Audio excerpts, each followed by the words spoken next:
Hey YouTube, I'm Annie, welcome back to the channel and welcome back to part 2 of my interview with Shem Phillips and Sam Macdonald. These are the guys behind Viscounts of the West Kingdom and in fact the West Kingdom series of board games as a whole. Sam has also worked on Circadians as well as some other games, and Shem's also worked on the North Sea series of board games. I would heartily recommend you guys check those out if you haven't done. Now, today I'm super excited. I'm always blooming super excited, aren't I? But I'm excited to talk about playtesting because it's something that we've only just scratched the surface of on the channel. So I really want to understand a little bit more about how Sam and Shem approach that. But before we get into it, I want to ask for subs, damn you all. If you haven't subscribed, please do so now. You can do that by following the instructions. There aren't any instructions, but following this little sort of bit that comes up now.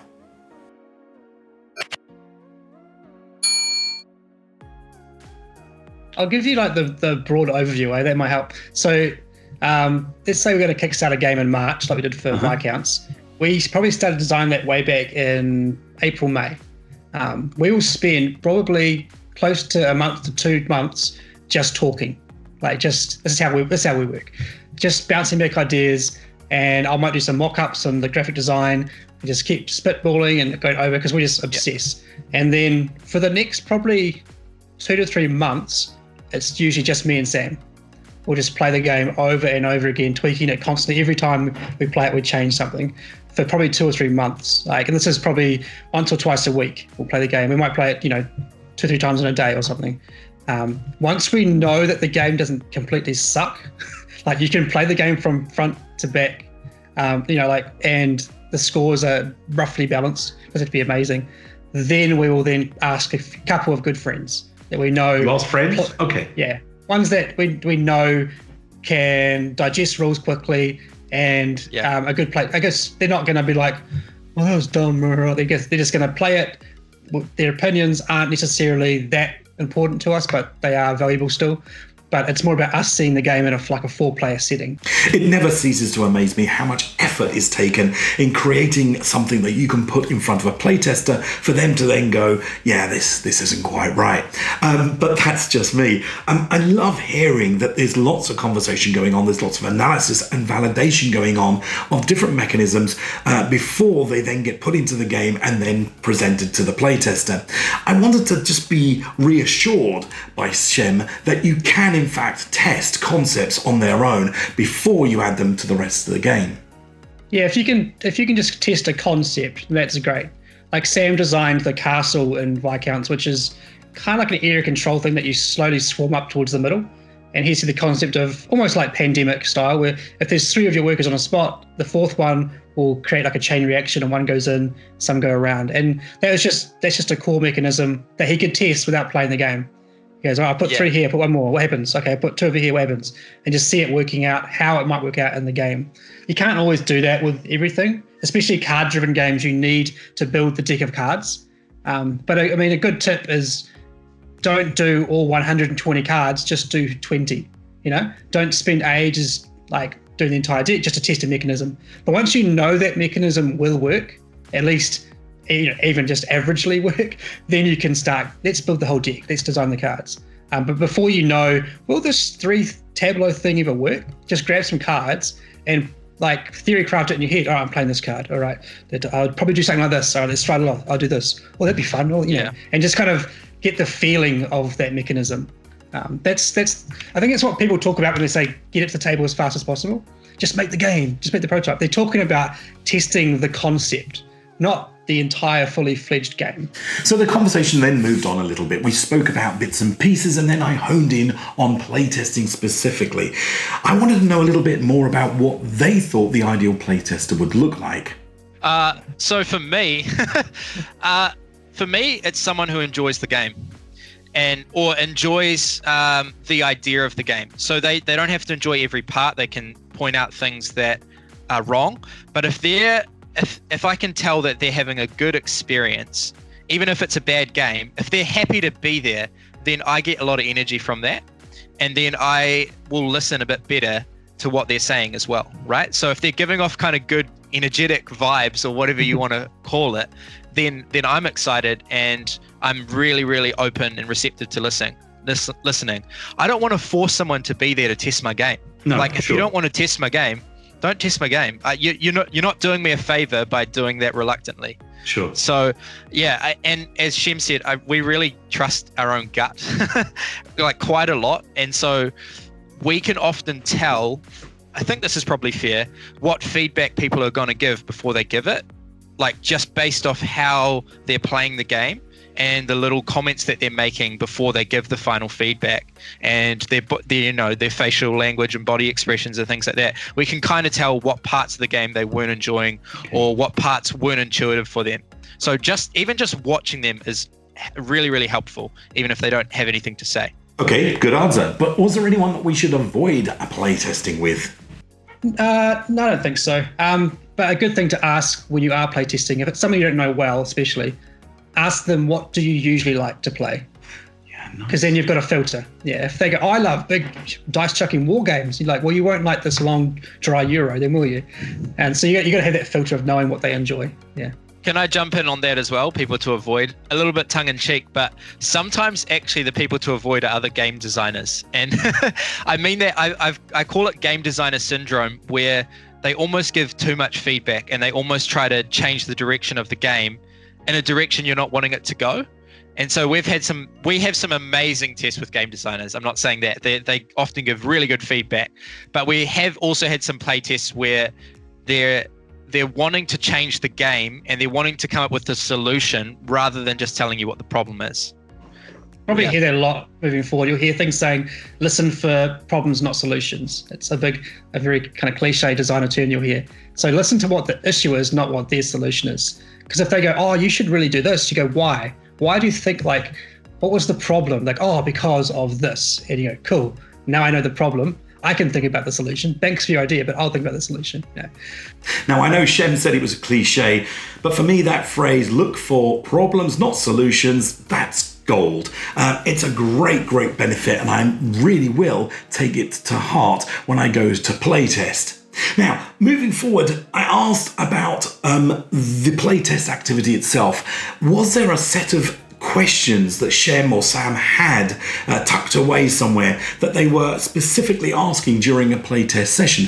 What were they looking for?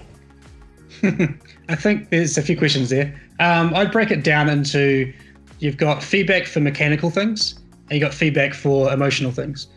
So mechanical things is stuff that you as a designer should be able to figure out. Like it's like, that the game went too long, that dice mechanism was too luck driven, but that kind of stuff. And your playtesters can be great at giving feedback and suggestions. Just take it all in, digest it all, think about it, and think what you might want to change. For us now, especially, and for everyone else though, the emotional part is almost the more important part. So the biggest question I usually ask is, what made you frustrated in the game? Because when I play games, I hate getting frustrated. It's okay if it's that kind of like frustration where it's tension and it's intended. Like, I just wanted to be able to, but when it's like, no, that was really annoying that I couldn't do that. Or that was annoying that your card was so much more overpowered than my card, the feelings. Yeah. That's the stuff you want to take in. And you're trying to make your own observations of how they're playing it. Are they, are they looking like they're frustrated, or are they getting like wow moments? Are they struggling with certain concepts? And it's different for us, especially I think for me, and Sam's a quick learner as well, but I've been doing it for a long time. So like you start to trust your own gut. When you're starting out, you want every single piece of feedback you can possibly get because it's going to help. But when you've done it for a long time, you start to know what you want in a game. And if someone suggests something, sometimes it's just out of the blue, like, hey, that's a great idea. But more than often you go, I've thought about that already, and it doesn't quite work with what I'm aiming for. But when you're starting out, just get every single piece you can, but don't make changes based on every single person's piece of feedback. But that's just something you kind of learn on the way. Yeah. Now, we already know that a game idea consists of mechanisms, theme, and player experience. But to make an entire game, you also need components, rules, artwork, and a sense of how long the overall game is going to take. I zoned in on rules and asked how exactly rules are tested. Yeah, so that's called blind playtesting. And the entire purpose of blind playtesting is to test your rulebook. you're not looking for feedback on mechanisms or player experience, or you're looking, can they play the game with the rulebook by themselves? We do that. That's like the very final step for us. So usually I'll try and do that with completely final product design. And we'll send it, usually, depends on the time restraints. If I can, I'll send it to like up to 10 people maybe. And this will sound very strange to some of the designers listening, because that's might seem like crazy to them. But we've got our game to the point where it's so close to final. I just want to make sure that you can learn the game. So yeah, some people, I know that Stonemaier Games does very early blind playtests, and that's a big part of the development process. Whereas for us, we do a lot of that stuff ourselves and then get the blind playtest done later. It depends what you're trying to aim for. But the general term of a blind playtest is only to test your rulebook. Yeah. I think a lot of people do, as Shem has said, a lot of people do rely on it more for game balancing. But I find that if you get the stats of how the game went, the scores and what strategies people took, you miss a lot of the game context. That's the game context that we have when we're playing together. And Shem and I like to ask ourselves the question, did I deserve to win? So after a playtest, we'll ask, did I feel like I played well enough to win? And then if it's a yes, then we're happy. If it's a no, then we'll do some tweaking of the numbers for those particular paths. But yeah, as I was saying, the blind playtesting, if you understand, is like you're missing that game context. Like, yes, he took that particular path and got that many points, but did he play it, or did she play it efficiently? Did she do that well? It's hard to know with just the numbers and with the blind playtesting. And then did they even play the game correctly? That's the other thing. Yeah, exactly. For now, bless them, they had been putting up with my inane babbling fan questions for almost an hour. So I thought it time to round off the conversation. I asked, as I always do in these situations, one of my key questions, which was, if you had a single piece of advice, what would it be for any budding game designers out there? I would say don't sit on one game for too long. So work on your game, test it, and then if it's don't spend months and years pining over this one concept. Just move on, make something else, because your first game is most likely rubbish, and your sequel is probably trash as well. Just keep going, just keep making games.